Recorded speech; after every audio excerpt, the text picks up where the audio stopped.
सब ठीक है, तू बता अभी क्या है?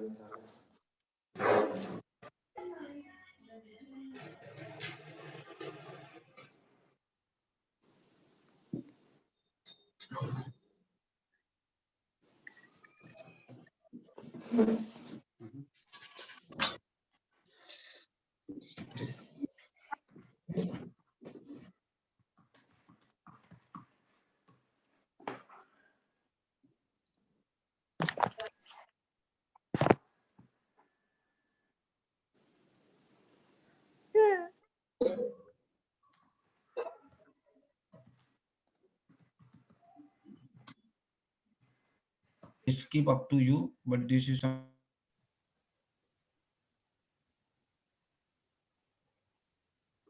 Friends, shall we start? Ashraf, how many participants are already there?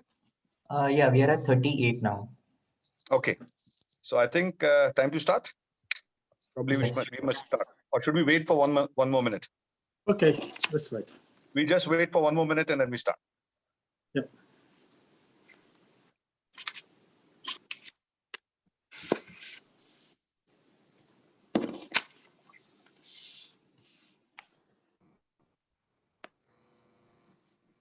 Okay, everyone, today you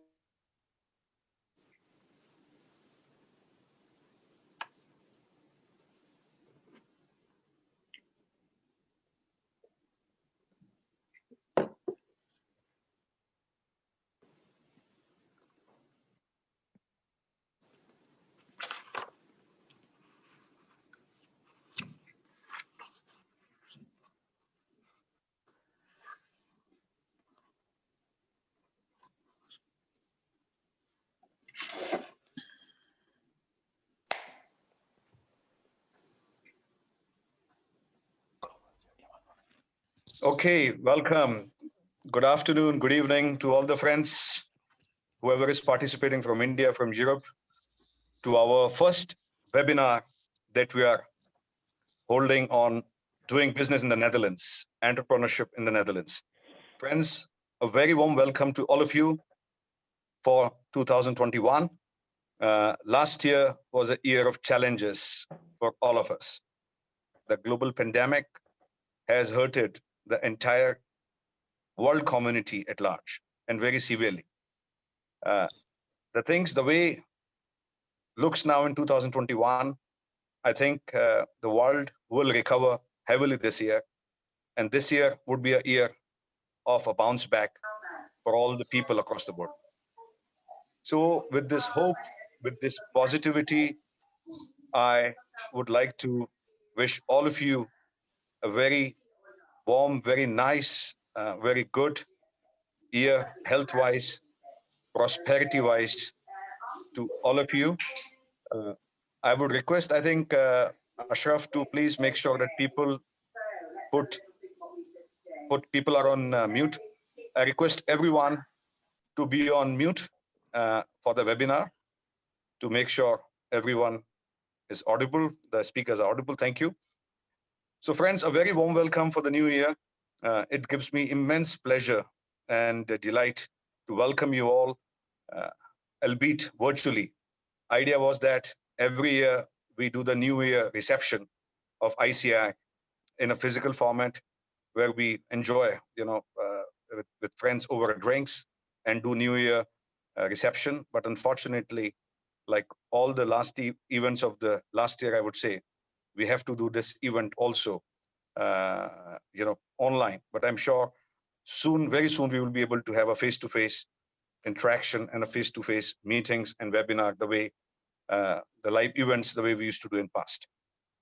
Friends, on behalf of ICAI Netherlands Managing Committee, I extend my heartfelt thanks to all the members who made the chapter activities very successful last year. Over 15 events were held by ICAI Netherlands chapter last year.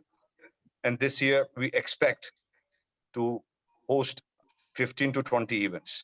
So this year will be also full of events from our side. Today, ICAI in the Netherlands is already a family of around 150 chartered accountants, which started with a meager 20 chartered accountants 3 years back, has now reached to 150 number.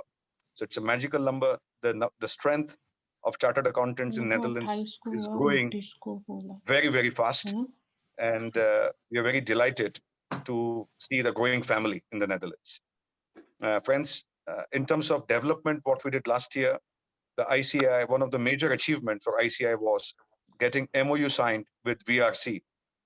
The MOU was obviously approved by Prime Minister Modi cabinet last year, and we could sign it in India Symposium, which was held during December 2020. So it was an exceptional MOU which was signed.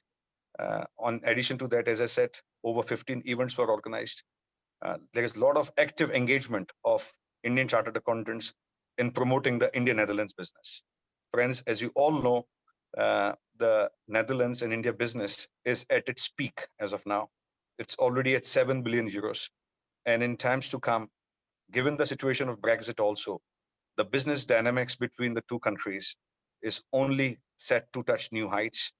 My personal expectation is we should be touching this mark to 10 billion euros in next 3 to 4 years time. And I'm very hopeful and very positive that the role that ICI is playing between the two countries will certainly contribute to the growth between India and Netherlands.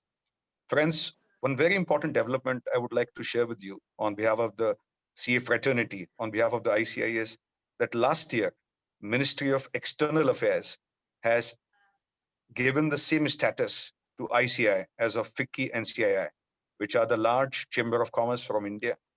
So we, as ICI, are given the same status as the other leading chambers body from India, which means that we can formally play a very active role in promoting the business between the two sides. So this was a major development which took place last year, friends.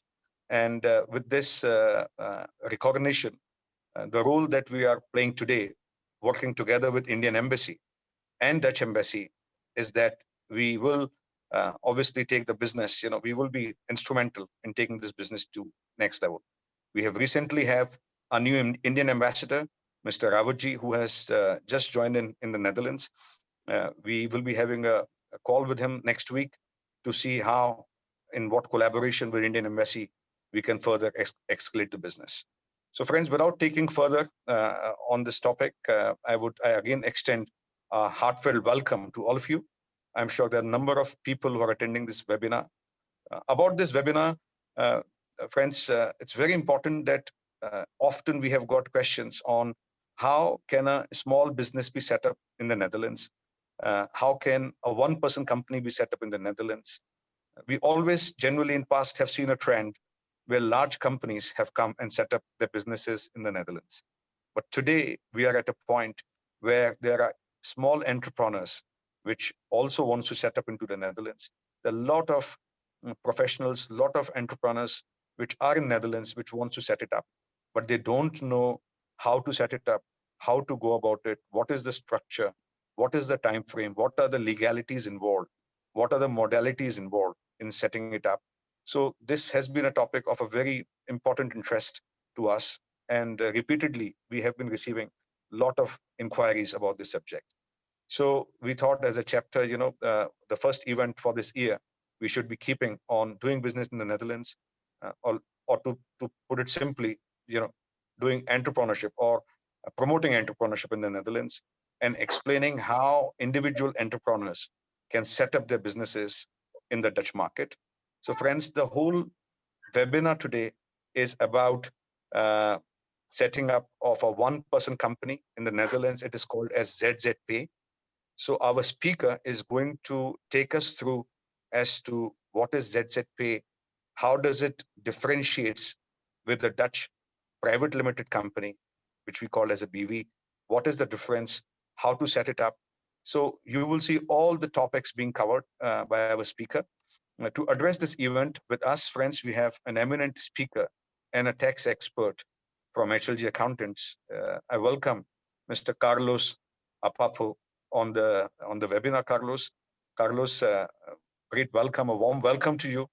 I'm very thankful to you that you could make time to speak with our members today. The people from both India and Netherlands are joining this webinar. So over to you, Carlos. My request to all members is once Carlos has finished, there will be a Q&A session, which will be moderated by our treasurer, Govind Sharma. So I request whatever friends you have questions, please put it in the chat box and we will take it forward. Without taking any further, I wish you all a great 2021, friends. Really hope and pray that you all achieve more happiness, more prosperity in 2021 as compared to the last year. On behalf of the chapter, once again, thank you very much for your support so far and looking forward to make 2021 a special year. Carlos, over to you to take it forward. Thank you very much. Thank you, Vikas, for your very, very nice words and your warm welcome to your members. I will give a. Can everyone hear me?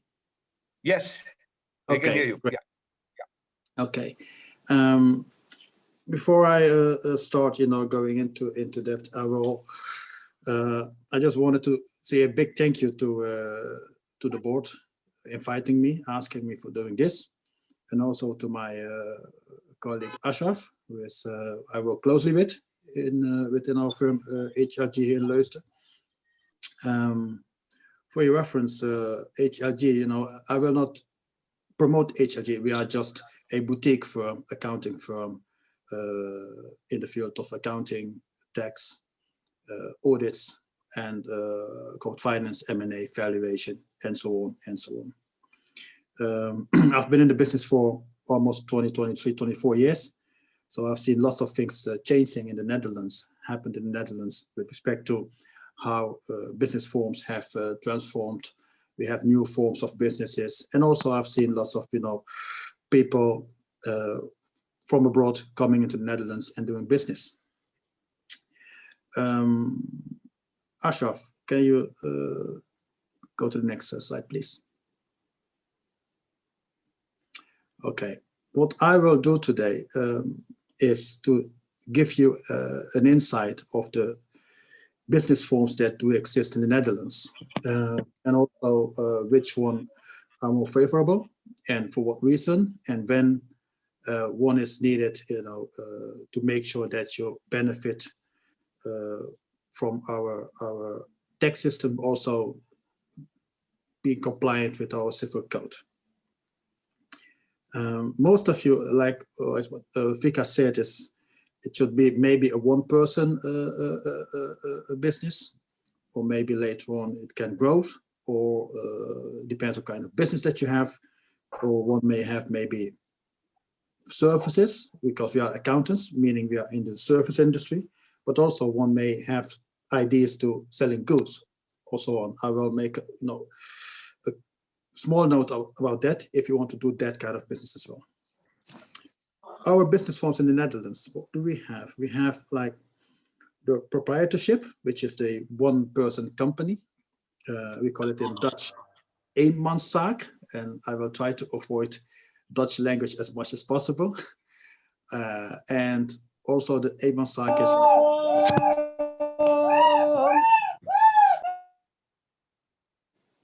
Hello? Are we there? Yeah, you can go ahead. You can go. Okay. So we have the eenmanszaak, and it's well known as the ZZP. ZZP meaning actually is self-employed without staff. That's what it stands for. I will not say the Dutch word because it's too complicated. Then we have the partnerships, which we have three types of. One, they call it a maatschap, which is actually something, it's a partnership between, for instance, accountants, because they have a profession, and they are protected by law. We have the other one is a VOF, which is a joint partnership between, it can be between two individuals, three individuals, or two companies with limited liability companies. We also have the CV, which is a, in Dutch, commanditair vennootschap, meaning that we have still a partnership, but the partnership consists of two or three or more people in which one of them or two of them are the funders, they are the promoters, they're financing the company. So they are not acting, they are just behind the curtains. They only bring in the funds, and the other partners, they do the work. Then we have the, and the CV, for instance, you will see it where it happens much is in, for instance, in the entertainment industry, movies, because there you have the people that are bringing the funds, and you have, the one who are, playing or making the movies. Then we have another one, which is very, very famous, which is the BV, the limited liability company, LTD, so to say, sort of, but in the Netherlands it's quite famous. Then we have the corporatie, and you will see it. Some of you may have seen it because you work for large corporates, multinationals in India. They used to structure that, on top of, the holding structure, that they have a corporation, because one of the reasons is that you don't have shareholders by name, but they are members, and that can make life sometimes easy in ways of tax planning and so on and so on. But normally you see the corporation in the Netherlands with mostly with insurance companies, because they can limit the liabilities on different levels. And nowadays we also see the corporation with just starters. Then they say, okay, because we cooperate together, actually they have the benefit of being a BV, which I will elaborate later, and it protects you somehow. Then we have the other one, is the limited company, NV, and often, and if they go public, they are always an NV. And of course, we have also NVs in the small, medium-sized market, but it's not something that we often see. Next slide, please. So I will take you more into depth about the differences between the one-person company, the eenmanszaak, and the limited liability company, which can be also a one-person company, but usually you have more shareholders, more people, then they put together a BV holding structure, which I will show you later and explain why they do it. So normally, if you want to start a business in the Netherlands, first you have to identify your goals. Why do you want to set up a business? What kind of industry are you in? And who are your clients? What are your risks? And also, are there requirements? For instance, do you need licenses or permits or qualifications, etc., etc., etc. But normally, if it's just a one-person company, you want to start something in services, it is advised to start with a eenmanszaak. To set it up is fast and cheap, because the only thing that you have to do is you make an appointment with the trade register. We call it the Kamer van Koophandel, KVK, Chamber of Commerce.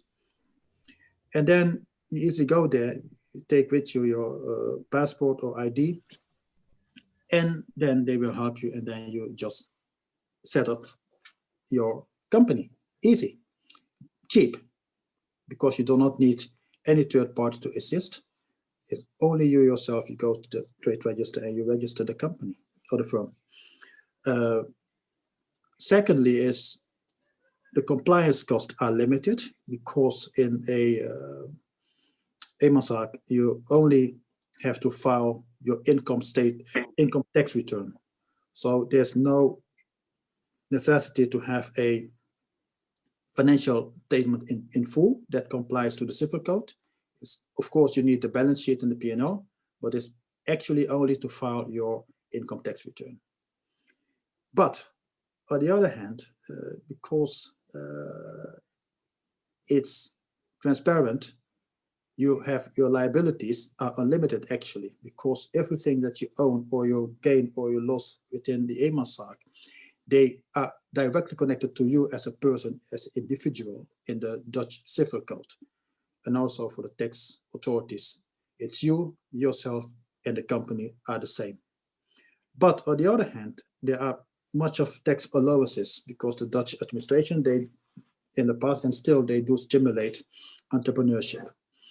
For instance, the allowances that you have, they will lower your taxable income at the end of the year. For instance, you get allowances for being a self-employed person. You get allowances because you're a starter the first 3 years.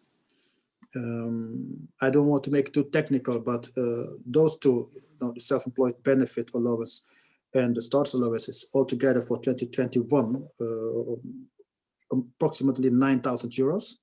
So it is deducted from your taxable income. You don't pay tax on that one. And also you have another allowances, which is 40% of the taxable income. Then another one, which is actually a maybe not a problem, but it's a hurdle in having a AMASAC, is that one may want to have some savings for your pension retirement plan, and the options are limited within the AMASAC because you only get a facility with the tax office that you can have a kind of reservation, which is again deductible from your taxable income, but it's more like something administrative. You don't have to necessarily put the money on a bank account. Okay, it's advised to do that, but most of the people, they don't do it. They only benefit from the tax credit that they get. Then that's one big issue with the AMASAC, and there's where you have the junction when you decide whether you will stay in the AMASAC or you go into the BV, because your income, your profit, even if it's €1 or it's 1 million euro, for instance, so to say, it is all taxed. So there's not much options to optimize your income. So the AMASAC is favorable when you start, when your incomes are not that high. When you know that taxable income, I will show you later on where we have the decisive moment to step into the BV, that your the tax rates, when they come too high to stay in the AMASAC. So I will go to the BV, the limited liability company. The setup is also easy. It was until I think in 2012, it was really, really difficult, because then you needed a permit from the government, from the you needed a permit to start a BV, and it was mandatory to have a share capital of 18,000 euros. As of somewhere October 2012, the law was changed, and now you can set up a BV with just €1, and you don't need no longer the permit from the government. So that part is easy. Also, but the BV, what makes it costly is you need a notary, because whenever you issue share capital, you call it legal entity, because they exist in the civil code, you need a notary. So that makes it costly. Where you step in with a AMASAC for nearly nothing, maybe just a couple of euros, because you have to pay the taxi or the bus, public transport, or your car. The BV, you will pay at least, it differs, maybe 700 euros, maybe 1,000 euros or more, and you will need an advisor to guide you through the process. The annual compliance costs are slightly higher, because in the BV you need to compile financial statements that comply to the civil code. So you need a bookkeeper or tax advisor or an accountant. So they cost money. And also you need to file a corporate income tax return alongside with what every one of us has to do, is income tax return. And also you have to disclose the accounts with the public domain, the trade register. The BV, contrary to the AMASAC, you are limited in your liabilities, meaning that if you do comply with the rules and the regulation and the civil code, then actually not much will happen. For instance, you cannot pay your tax in the BV situation. So if you notify the tax office timely on time, then there's no problem if you cannot pay it, if the company go bankrupt, if they go bust. Another one within the BV is you have to file your statements in the public domain timely. Failing to do so may lead to liability.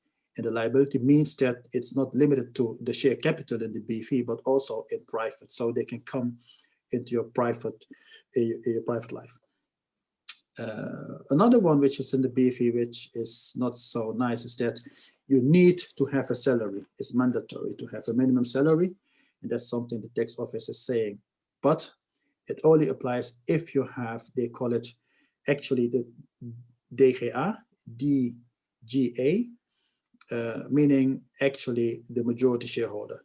But in the tax law, it applies as of 5% of shareholding. So if you have 5% of shares in a BV, then the assumption is that you are a DGA and you need to have a mandatory salary. For 2021, the minimum or the mandatory salary is 47,000 euros. So it makes sense. So you need to make that profit in the BV to have that salary. So that's the difference between the BV and the eenmanszaak. But the BV also gives you opportunities to optimize your taxable income, meaning that you can structure a BV in more BVs to make sure that you remain in the brackets, because the taxation in the BV is subject to brackets and threshold, which I will come to later to tell you how it works. And also you have the options and possibilities to go for tax planning if you have a BV. For instance, I shall have the next one, please. For instance, I have put it here, capital gain tax. It's a technical one, but I will tell you. What happens if you have a BV, for instance? Normally in the Netherlands, we set up a BV with a holding structure, we call it, so to say, meaning that you have not only one BV, but you have two BVs. The reason why we do that is that at some point in Netherlands, we are well known of one thing called the participation exemption. That means that whenever you have 5% of more shares in a BV, one BV has 5% or more shares in another BV, all those dividend streams upwards or gains by selling, the 5% of shares are not taxed. That's one. The other one, what I'm saying is swap from box 3 to box 2. In Netherlands, we have our income tax system. It's classified in boxes. You have 3 boxes. Box 1 is where you pay income tax, just income or wages or profits in the eenmanszaak. Box 2 is where you pay dividend tax when you have a BV where you have more than 5% of the shares. And box 3 is where you pay tax on capital, on savings. So this is a giveaway. So what happens sometimes is that if you have a lot of money on your saving accounts, you have to pay tax in your income tax return. If you have a BV, you can easily put the money in the BV, and the money in the BV is not taxed unless you take it out of it.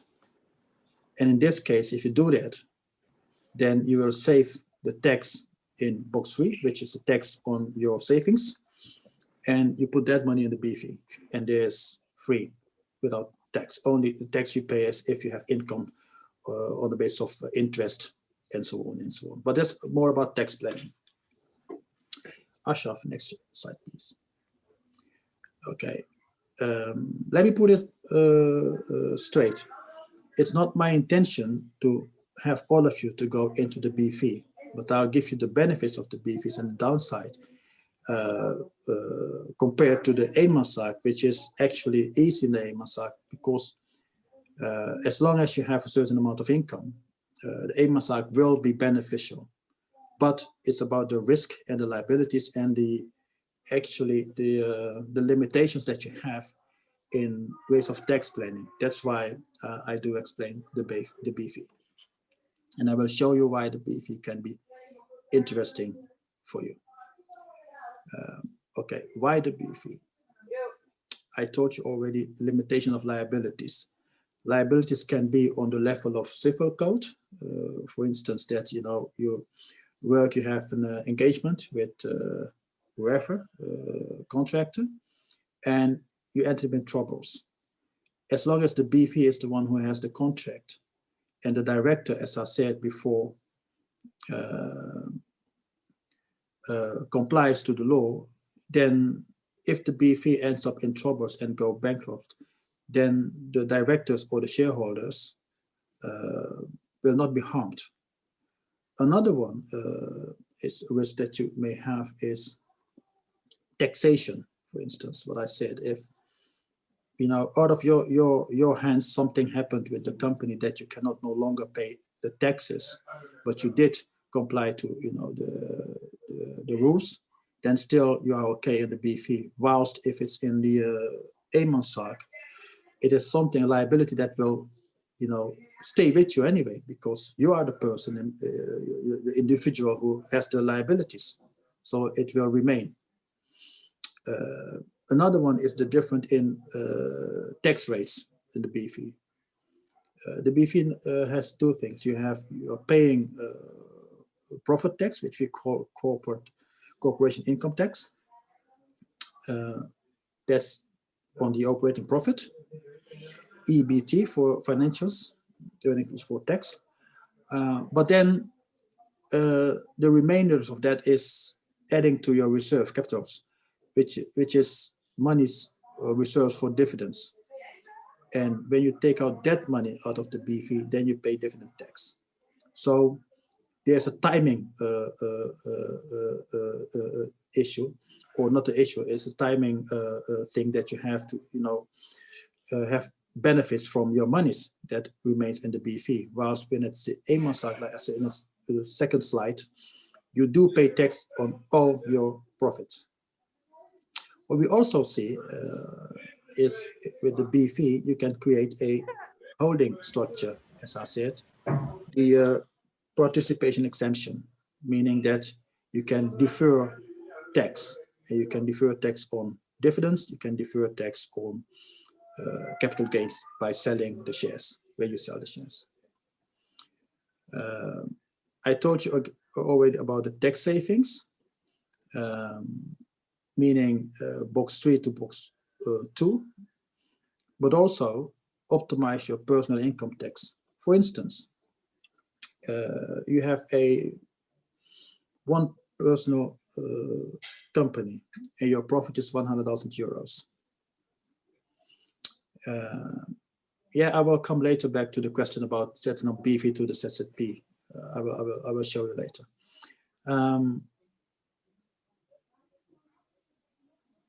100,000 euros profit. When it's a one-person company, eenmanszaak, you pay tax on it, on all the amount of 100,000 euros at the highest tax rates. If you have the BV, you have a salary. The salary can be limited, that you not end in the highest bracket of income tax. On the other hand, in the BV, we have also two tariffs, one a low tariff and a high tariff. The low one is 15% and the highest is 25%.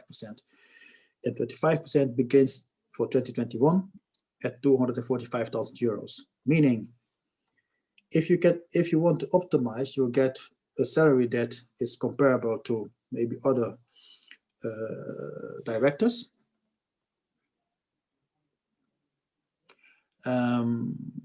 It's comparable to your business, and then you remain in the lowest brackets of tariffs of tax. Another one for BVs, and that's what I see, often, is commercial reasons. It depends on who you are dealing with. Sometimes you are dealing with big corporates or whoever, and they only want to do business with a BV because of exposure. The downsides of the BV are the annual costs. it can be costly because if you have one BV or you have two BVs, three BVs, you will have to pay the accountant anyway for compiling the financial statements for you and also to disclose them with the trade register, the Chamber of Commerce. Also have the extra cost of a tax return, the corporate income tax return. And the BV, you will always have questions to ask to either your accountant or your tax advisor or whoever. I told you the downside is the salary is mandatory and that can harm your tax benefits. For instance, if you are a sole professional, for instance, like me, I'm an accountant, okay? And advisor. And I make money, like my revenue are maybe 200,000 euros annually. If you're unlucky, it will not help you to only get a salary of 50,000 euros out of it because you want to optimize your tax position. Tax office may insist that you take a reasonable salary, a normal, they call it a normal common salary, which is comparable to other professionals in the industry, what they earn. So that can be maybe a downside, that you do not benefit from the BV on that side of the taxation. Then you have a downside, which can be really, really disappointing, is the liability not being compliant.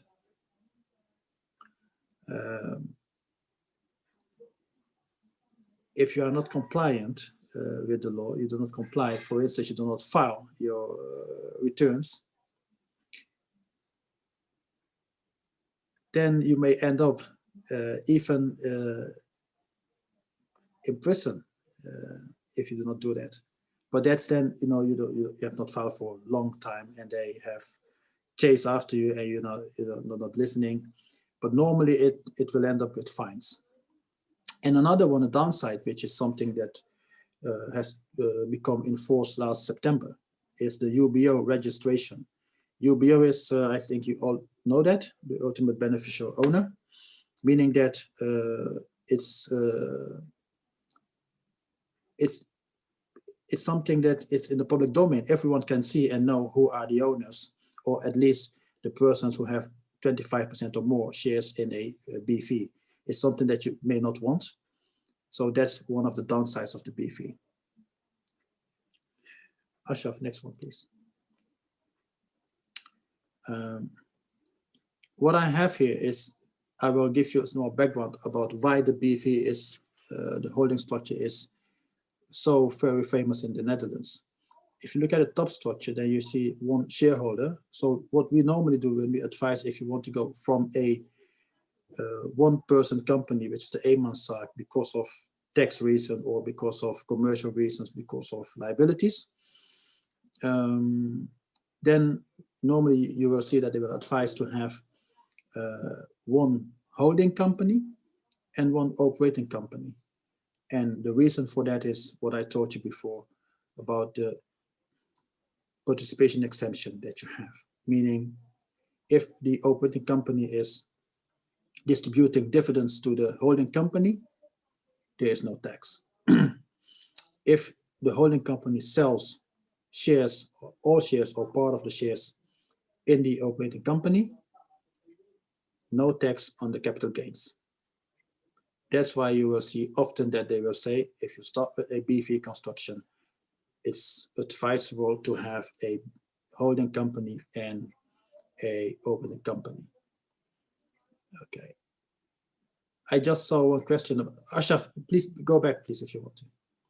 And what you will see when it comes to in the industry where we're working, corporate, you will always see this typical structure in the Netherlands. One top holding, and then you see what I was telling you about the percentage. You see on the right-hand side, 5%.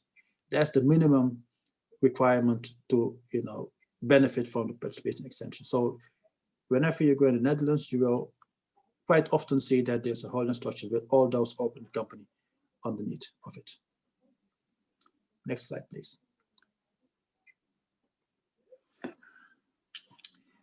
Okay, there was a question about the B fee to the ZZP, which is the eenmanszaak. Sometimes it happens that, one has a B fee, and in the beginning it was profitable, was doing well, making money, and the tax level, the leverage was there. Meaning, if you combine the tax rates in the B fee, which is the dividend tax, the corporation income tax, those two, compared to the tax rate combined in the eenmanszaak, that it's no longer favorable. For instance, where you were making a profit of maybe 100,000 euros in the B fee, profits declined to maybe 20,000 euros. Then it's easy to calculate that, if you stay with the B fee, the cost of having the B fee will be too high. So then you might consider to go back into the eenmanszaak, which is possible. There are some, of course, you must meet some requirements, but it's possible to do that without paying tax. Another one is the cost of compliance. If your B fee is there and you have stopped your business, no longer providing services and so on, but you have to file the accounts every year in, year out, then you might consider say, okay, maybe we should go back to the eenmanszaak and then remain there and get back, get those benefits that are there. Another one, something what we see lately is that B fees used to, in the past in the Netherlands, if you had a B fee, you could have your own pension scheme in the B fee. And it's nice to have one because it lowers your taxable income, your EBT. But what happened in the past is that normally the B fee says, okay, I will take the obligations to create for you a pension scheme and make sure that you'll have the money when you retire. But most of the people, they use the money in the B fee to do different things. They invest the money without, gaining anything. And at some point after they stop or they want to stop, there's no money to execute the pension scheme. That can be a reason to say, okay, then I will go from the B fee back to the eenmanszaak. Or, and that's something that can be interesting. You have a B fee where you were quite successful, but at some point business collapsed or whatever happened. You start creating losses brought forward. But you cannot compensate them in the future because you know that there will be not that much income in the B fee to compensate those losses. That can be a trigger to say, okay, maybe we should go back to the eenmanszaak, and then we can compensate those losses within the eenmanszaak because the income and the profit in the eenmanszaak are slightly lower than what you have in the B fee. Another one can be if you at some point have quite a reasonable amount of money in the B fee and you want to invest, for instance, in real estate, invest real estate for the usage of third parties, not yourself, but as an investment. Then we may advise to say, okay, then turn back to the eenmanszaak because then you can have the property in not in the B fee where the gain on real estate if you have them in as a private individual.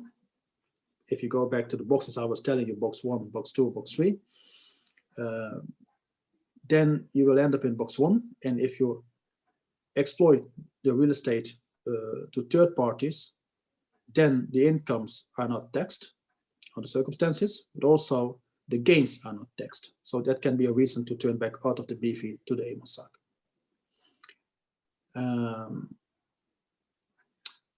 And then the other one is, of course, liabilities and risk of the business are limited, and you can cover them by insurance policy. For instance, again, a advice such as me, if I'm in the field, what are my risks? Yeah, I'm liable at any time as a professional, even if I'm in a B fee. So it will make no risk, no sense to stay in the B fee if the income and the profit in the B fee do no longer leverage on the tax level that we have the benefits. Then you can easily say, okay, then I will stop with the B fee and I'll go back to the eenmanszaak. and then benefit from those allowances. So this was in brief a bit of background between BV AMASAC. I know that much of you, if you want to start a business, my first advice would be, yes, start with a AMASAC, because these are takeaways. If you look at it, the second from the 1 to the 4th, 5th bullet, AMASAC is, of course, it looks like it's risky, but it's not that risky, because most of the things you can cover by a policy, by an insurance policy. So the AMASAC can be favorable. If you look at the first bullet, however, I have put together the tax rates, the tax you pay if you have an AMASAC or a BV for 2021. 2021, you pay, if you have an AMASAC and you make a profit of 100,000 euros, then your tax rate will be 44.32%. A disclaimer, I have not considered any other deductible issues, topics that you might have. For instance, mortgage. If you have a mortgage, an own house in the Netherlands, the interest is deductible. I have not done anything with it, because one may have a mortgage of 1 million, the other maybe 200,000 euros. So that's not in this. Also, I have not considered any deductibility of premiums for instance, insurance for disability, because if you have those insurances, you can deduct them from your taxable income as well. So it's just the profit in the AMASAC compared to the profit in the BV. And you see in the BV, what I've combined the tariffs up to a maximum profit of 245,000 euros. And you see that the BV, if you make a reasonable amount of profit, is still favorable in ways of tax planning.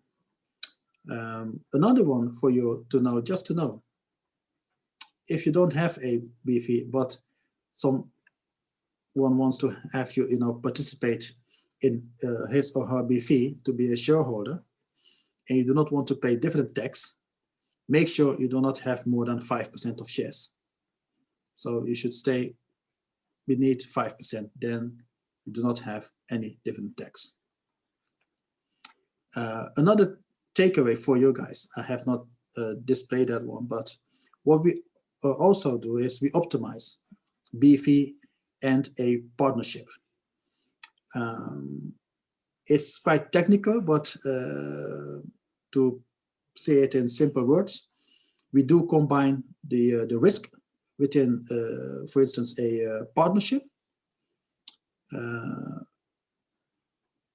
We address the risk at that level that you put them in the BV, that the BV is the one who has the risk, for instance, long-term contracts, liabilities. And then we have the partnership, and the partnership where you can benefit from all those allowances that you have when you are in the partnership, such as I told you before, the self-employed benefit allowance that you have, the status allowances that you have.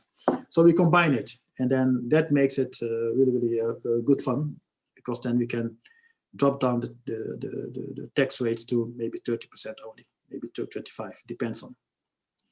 But if you want to know more about it, then it's another chapter. But keep it in mind, it's possible. Also, what I said about the AMASAC, don't be afraid. You can cover them all of them, usually by insurance policy. And another one, which is maybe not that good for HLG, but what I've learned, I've been with starters, sole entrepreneurs, one-person companies for quite a long time. And my advice is, if you start, please look for a good tax consultant rather than an accountant, because an accountant, of course, they know how to compose and compile financial statements, but what you need is someone who knows how it works in the tax world in the Netherlands. They will help you, and you will get the best benefits that there are. And the final one is, everyone is saying it, but my experience is that whatever they do, whatever we have, lots of scandals, still the tax office is your best friends. So by having a tax consultant who can guide you, you will get access to all those allowances and the benefits that you may have as a starter in a one. बाबू सोच निखाते के लिए खा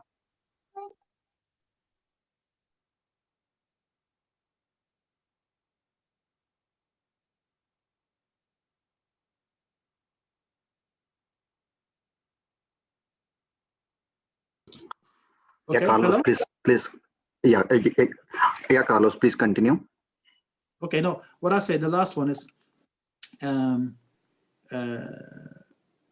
I've been in the field with starters, sole proprietors for quite long, and my experience is that, of course, you will hear a lot of, maybe bad things and scandals with the Dutch tax customs and administration, that they are rude, but believe me, I've been in several countries, lots of countries, and I know that in the Netherlands, the tax office, if you start a business, they are your best friends. But then you need to know how to talk to them. You need to have a good tax consultant that understands them and not see them as the enemy. They are not the enemy. You must meet deadlines, you must comply. But when you do that, you will see that you will benefit from the euros because they have the allowances. They will help you to start. They will give you, wings to fly. So don't be afraid of them. All right, Carlos, thank you very much for this wonderful insight on ZZ Pay and how do you differentiate between a ZZ Pay versus a BV. So thank you very much, Carlos, for your insights and for your complete discussion on various points that we just discussed. Now I will request Mr. Govind Sharma, who's our treasurer for ICAI Netherlands chapter, to please take on the questions. Govind bhai, over to you.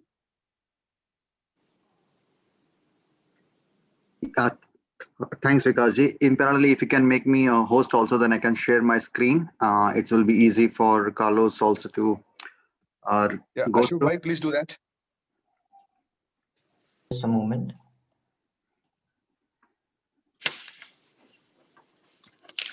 So, Carlos, by the time when we have a first question what are the timelines and the cost applicable for the ZZP and the BV in a comparison? Okay, timeline for a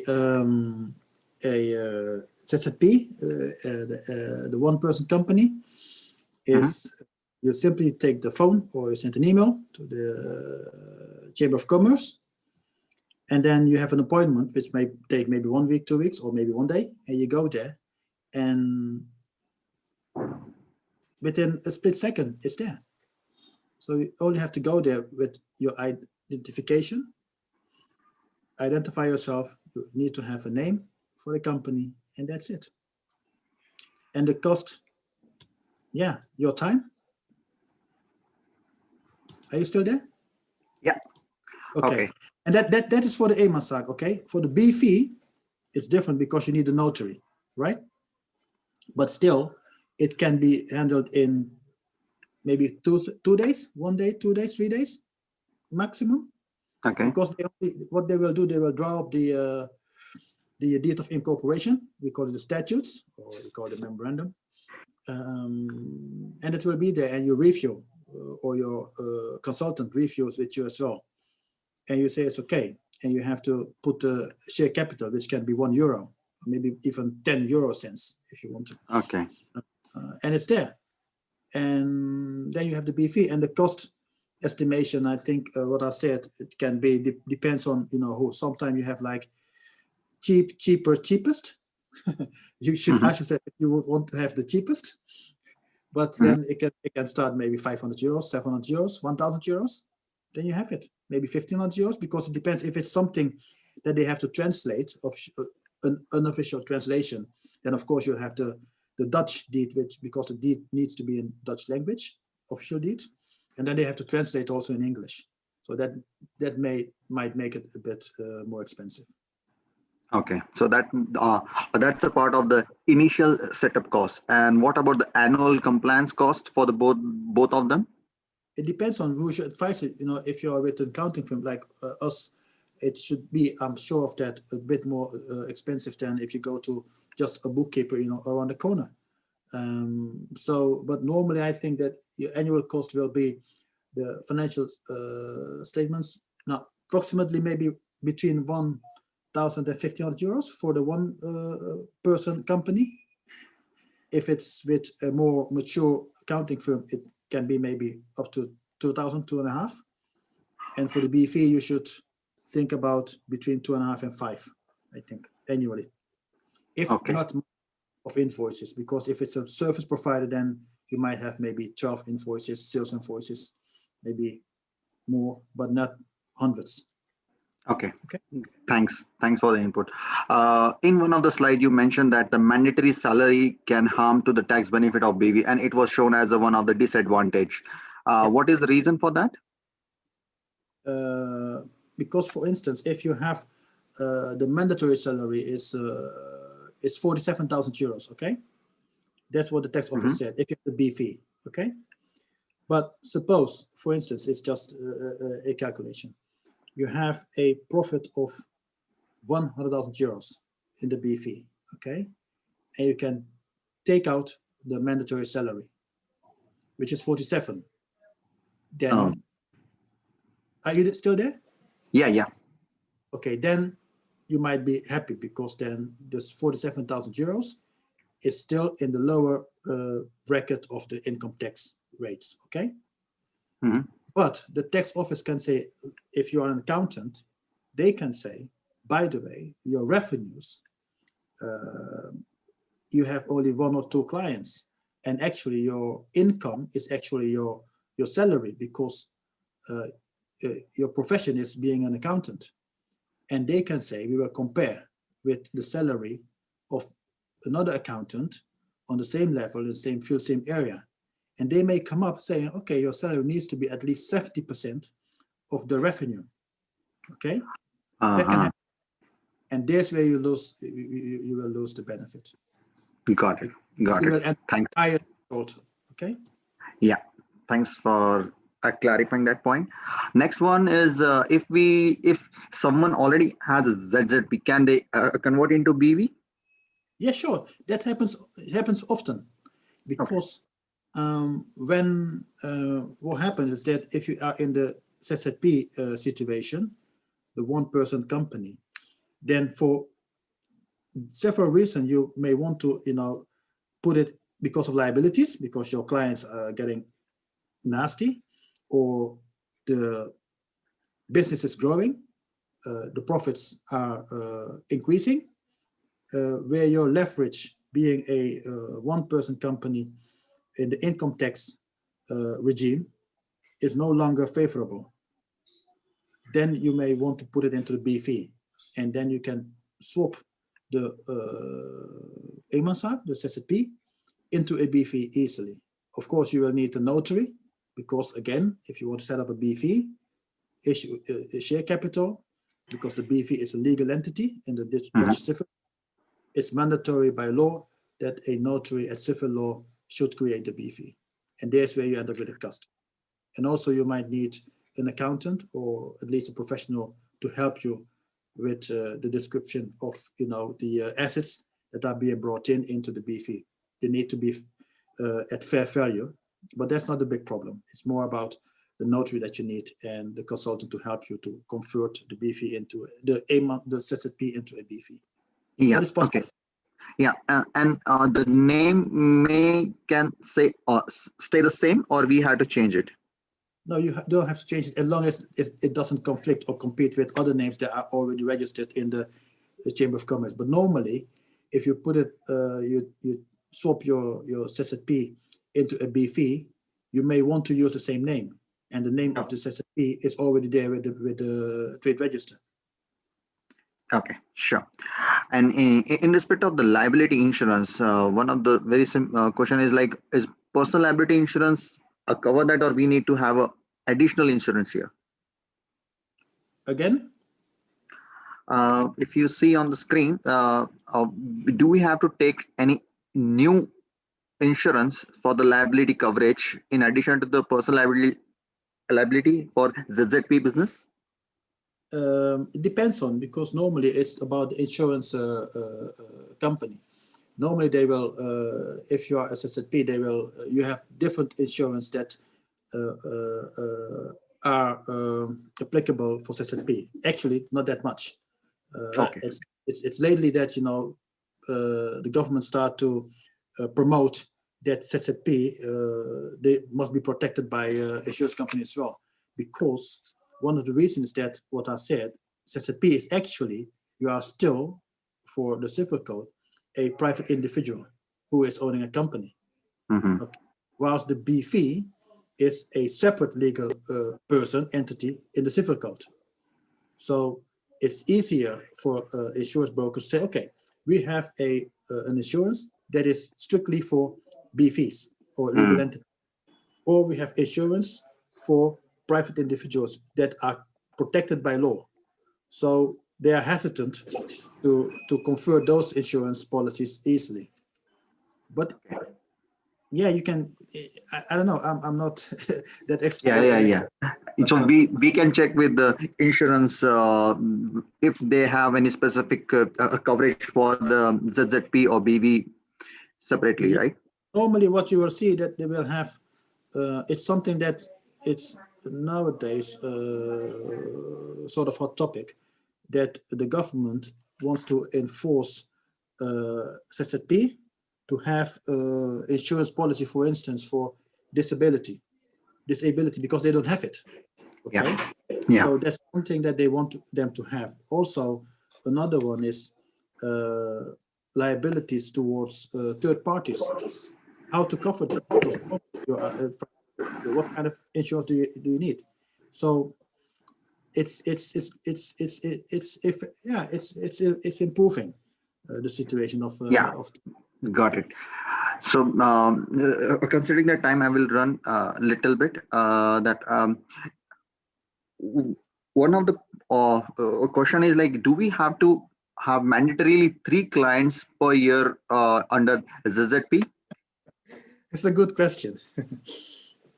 It used to be that way. That was a couple of years ago, and there was something. It was kind of a permit, or that you could apply for with the tax office. They called it a VAR, but that's no longer in force nowadays. And then in those days, then it was defined that you must have at least three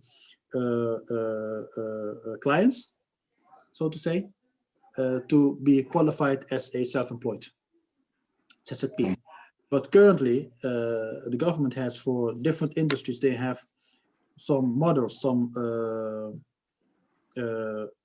agreements where they have some conditions in that needs to be met. But I think it's now for 2 years already that they do not, actually they do check, but it's not that they will, if you are unlucky, you'll have a problem, but it's no longer enforced that they will keep you to those liabilities, to those requirements that you need to have 3 or 4 or 2 clients. So it's something we are now in a gray area. Okay. Yeah? So if you're straight answer on that, you know, if it was 3 years ago, I could have said yes, you need it because those are the requirements. But nowadays, it's kind of a gray field, gray area. And one of the question is like can we have those clients outside EU also? Yeah, sure. You can have them everywhere you want. Okay. And the problem that you might have is it's VAT. But VAT is always either you can refund or it's taxed at 0%. And it's a good question because I did not say anything about it. But if some of you would want to have, for instance, set up a business in the Netherlands, for instance, distance selling. I can imagine that one may have, okay, I have a website and I want to sell products. Note that you will have to register in the EU for a VAT ID, VAT number.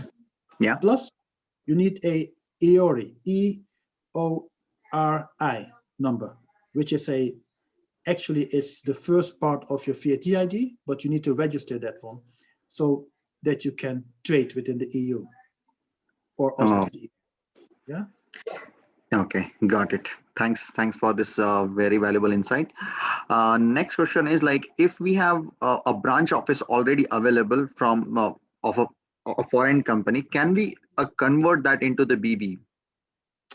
Wait, where you say branch office, that is not a physical office, it's just a PE, a permanent establishment, like just on the paper that you have like the head office, for instance, in the UK or in Germany or in India. In and India? They do business here in the Netherlands, right? Yeah, They have correct. people on the ground doing the business, but every contract is with the parent in India, right? Yes, that's the Okay. case. In that case, you don't. Yeah, it's not that you will convert the branch into a BV. What you will do is you will set up a legal entity on the ground, and that can be for compliance reasons, for substance reasons. Then you will set up an entity, a legal entity here, a BV, because a parent, of course, they cannot set up a ZZP in Netherlands because they don't live here. They are not a private individual. So they will have to set up either a partnership with another company, or they will set up a BV, legal Okay. entity. So the so the answer to this question is like, we had to define a new BV, or we had to have a new partnership here. Yes. Okay, thanks. Do we have any threshold or exemption from registrations? Like if we have a sales or turnover less than some limit?